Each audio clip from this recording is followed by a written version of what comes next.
आज जिस तरीके से लोगों के अंदर मानसिकता बनाई जा रही है कि देश के शासक को देश के ऊपर ला करके खड़ा कर दिया गया है, और जब आप सरकार की आलोचना करते हैं मतलब आप देश की आलोचना करते हैं। इस तरीके की मानसिकता लोगों के बीच में डाल दी गई है। एक सवाल देखिए कि 30 बरस हो गया अभी तक पढ़ रहा है। हम बोले इसीलिए तो पढ़ करके लड़ रहे हैं कि 30 बरस के तुम हो गए हो, और तुम अगर अभी पीएचडी कर रहे होते तो पीएचडी कर रहे होते, तुमको अभी धक्का नहीं खाना पड़ता। पीएचडी करने में 30 साल लगता है।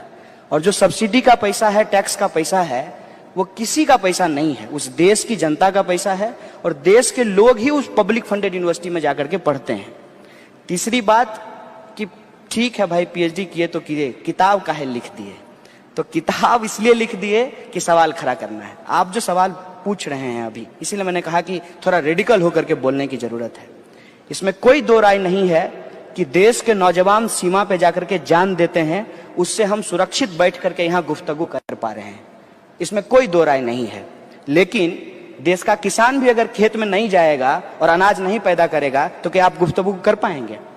किसी भी एक प्रोफेशन को करने वाले, उनकी जो ड्यूटी है उसको दूसरे प्रोफेशन के करने वाले और उसकी ड्यूटी के अगेंस्ट में खड़ा नहीं करना चाहिए। इसकी कोई जरूरत नहीं है। हम समझते हैं कि गाड़ी में जितना जरूरी स्टीयरिंग है उतना ही जरूरी हॉर्न भी है, उतना ही जरूरी ब्रेक भी है, लुकिंग ग्लास भी है, सीट भी है। सोसाइटी जो है वो अलग अलग कंपोनेंट से जुड़ करके उसका स्ट्रक्चर बनता है। आप अगर अपने देश के लिए नहीं लड़ेंगे तो पता नहीं वो आपके देश का कितना टुकड़ा करेंगे। दुनिया का इतिहास बताता है जब भी नेशनलिज्म की हवा बही है और उस नेशन के कॉन्सेप्ट से जनता को बाहर करके, तब तब देश टूटा है। ओटोमन साम्राज्य, प्रथम विश्व युद्ध, जर्मनी, इटली, द्वितीय विश्व युद्ध, और उसके बाद सब कुछ करके जब देख लिए, केन्स साहब का इस्तेमाल कर लिए, वेलफेयर स्टेट बना लिए, तथाकथित जो समाजवादी राष्ट्र थे उसके भी टुकड़े टुकड़े हो गए। नव उदारवाद में कहा कि अब सब कुछ बल्ले बल्ले है, दिल मांगे मोर, उसकी भी हालत आज सामने आ गई है। एक सिंपल सा डेटा है, गणित जोड़ करके देखने की बात है। सरकार ने कहा, सरकार ने नहीं, चुनाव प्रचार में माननीय प्रधानमंत्री जी के द्वारा कहा गया कि 2 करोड़ रोजगार पैदा करेंगे। सरकारी आंकड़ा कहता है, जेएनयू वालों ने नहीं निकाला है, कि 1,35,000 रोजगार पैदा हुए। अभी नोटबंदी के चलते 4 लाख एम्प्लॉय चला गया, एम्प्लॉयमेंट खत्म हो गया। आप मुझे बताइए कि टोटल ग्रोथ कितना हुआ? 4 लाख में से जो है 135 घटा देते हैं, उतना का नुकसान हो गया फिर से। तो ये जो दिक्कत है, इस दिक्कत को आपको बोलना पड़ेगा।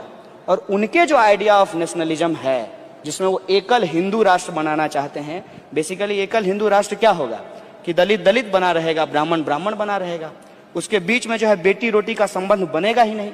और जब हमारे बीच में सेंस ऑफ एसोसिएशन नहीं होगा, सोते हुए दलितों की अगर हत्या कर दी जाएगी बिहार के अंदर, तो हमारा बिहार, गौरवशाली बिहार, ये कैसे हो पाएगा?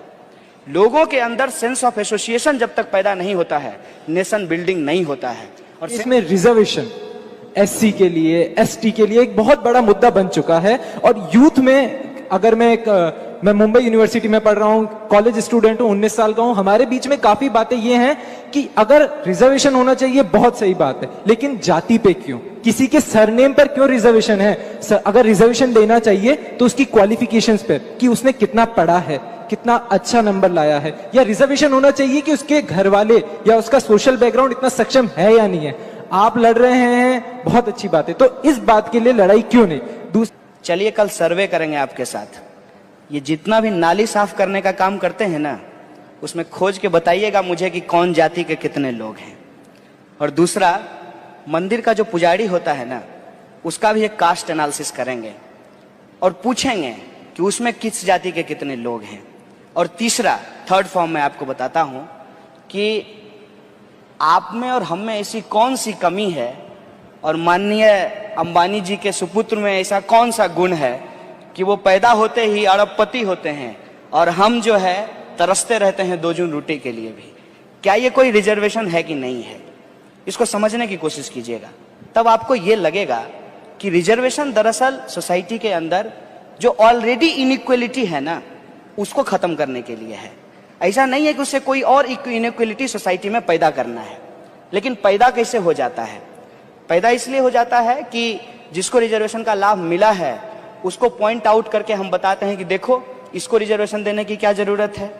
चलिए इस आंकड़े पे भी बात कर लेंगे। हम पूछते हैं कि जब इस देश के अंदर मात्र 2% जॉब जो है वो सरकारी संस्थानों में है, 98% जॉब जो है वो प्राइवेट संस्थानों में है, और प्राइवेट संस्थानों में कोई रिजर्वेशन नहीं है, तो मुझे बताइए कि रिजर्वेशन से इनइक्वालिटी कैसे आ रही है। रही बात कि कास्ट के आधार पे क्यों, उसका एक कारण मैं आपको बताता हूं कि हिंदुस्तान में रिजर्वेशन जो दिया गया वो इकोनॉमिक आधार पे नहीं दिया गया, सोशल और एजुकेशनल बैकवर्डनेस के आधार पे दिया गया। कारण क्या था कि मान लीजिए कि मैं दलित हूं और मैं आईएएस बन गया हूं, हमारे दफ्तर में जब आएंगे कोई साहब जो दलित नहीं है, वो वहां प्रणाम तो उनको करना पड़ेगा, लेकिन निकलते निकलते जाति सूचक गाली दे करके जाएंगे। क्या आज भी बेटी रोटी के संबंध जिसकी मैं बात कर रहा था वो फ्रीक्वेंटली समाज के अंदर बन रहे हैं?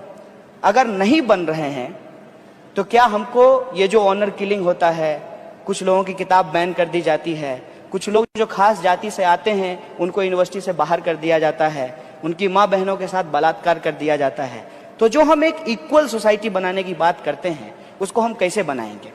हमको लगता है, मैं समझता हूँ कि एक जो लाइन खिंची हुई है ना, जिसमें डायनेस्टी से लोग जो है अरबपति पैदा होते हैं, लीडर पैदा होते हैं, उनके पास एक बैकग्राउंड होता है, बहुत धड़ाधड़ अंग्रेजी बोलते हैं, लेकिन उसके अलावे भी एक बहुत बड़ा हिस्सा है जो इसी समाज का है, उसको कैसे हम मुख्य धारा में लाएंगे?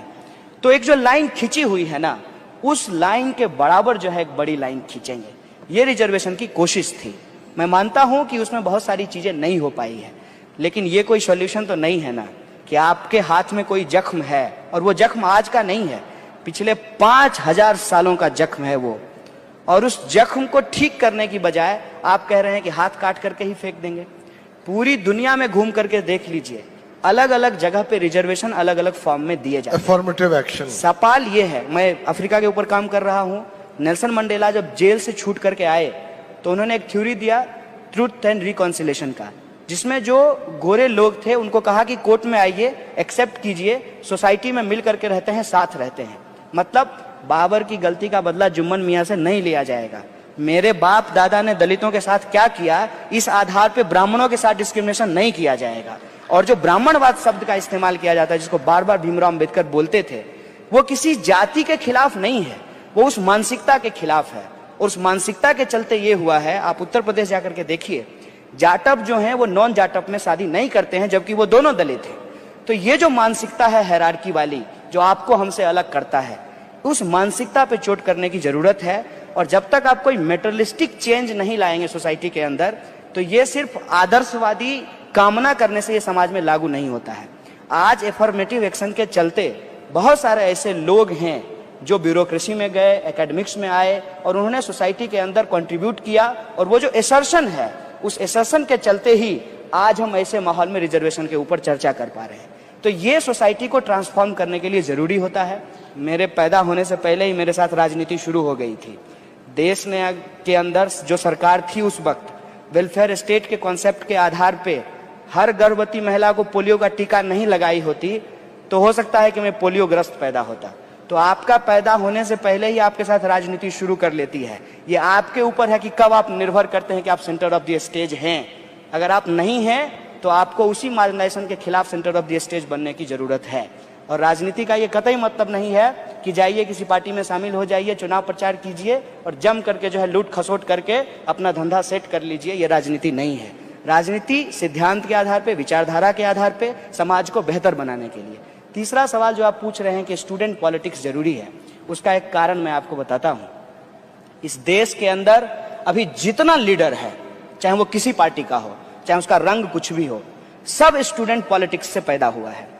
लेकिन उसको अगर आप कहेंगे कि स्टूडेंट पॉलिटिक्स करना चाहिए, तो कहेगा नहीं, पढ़ाई लिखाई करना चाहिए, क्या जरूरी है राजनीति में जाने की।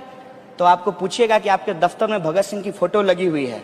भगत सिंह भी किसी कॉलेज के टॉपर थे, लेकिन देश के अंदर जो समस्याएं थी उसके ऊपर वो लड़ते भी थे और नौजवानों को संगठित भी करते थे। तो कहेगा तुम तो राजनीति कर रहे हो। हम कहते हैं कि जब समाज की बेहतरी के लिए राजनीति करना जरूरी है, और आप जो डायनेस्टी करेंगे कि माने नेताजी का बेटा नेता होगा, कलेक्टर साहब का बेटा कलेक्टर होगा, लेकिन किसान का बेटा किसान नहीं होगा, ये जो परिस्थिति पैदा की गई है, देखिए दोनों काम है, दोनों प्रोफेशन है, लेकिन किसान का बेटा किसान नहीं होना चाहता और नेताजी का बेटा नेता होना चाहता है।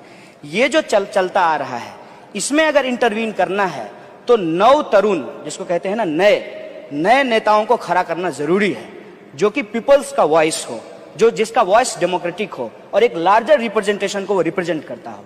इसके लिए जरूरी है कि स्टूडेंट पॉलिटिक्स हो, और स्टूडेंट पॉलिटिक्स को पहले सरकारों ने बंद किया, चुनाव बंद कर दिया, क्या कह करके कि हिंसा होती है। साहब, स्टूडेंट पॉलिटिक्स में जितनी हिंसा होती है उससे ज्यादा हिंसा मेन स्ट्रीम पॉलिटिक्स के इलेक्शन में होती है। शराब बांटी जाती है, सब कुछ किया जाता है। ये आपका शैडो है, ये आपकी बीमारी है जो विद्यार्थियों के बीच में भी ट्रांसफर होता है, क्योंकि जब कोई इंडिपेंडेंट स्टूडेंट मूवमेंट नहीं होता है और स्टूडेंट ऑर्गेनाइजेशन किसी पॉलिटिकल लीडर के साथ उसकी चापलूसी करना शुरू कर देते हैं, उसके लिए भीड़ इकट्ठा करने का काम शुरू कर देते हैं, वो उनके साथ चमचागिरी करके खुद भी सांसद बन जाना चाहते हैं, तब वो राजनीति को उस तरफ ले जाते हैं जो बदलाव की नहीं होती है, जो एस्टेब्लिशमेंट के पक्ष में चली जाती है। स्टूडेंट पॉलिटिक्स हमेशा एस्टेब्लिशमेंट के खिलाफ खड़ा होता है।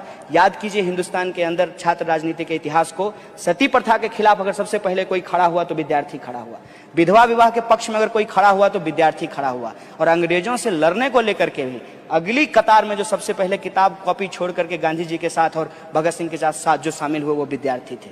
मैं समझता हूं कि विद्यार्थी को इस लेगेसी को आगे ले जाने की जरूरत है, और बेशक हर एक जगह बोलना चाहिए कि मैं एक सिटीजन हूं और राइट टू यूनियनाइज हमारा एक कॉन्स्टिट्यूशनल राइट है।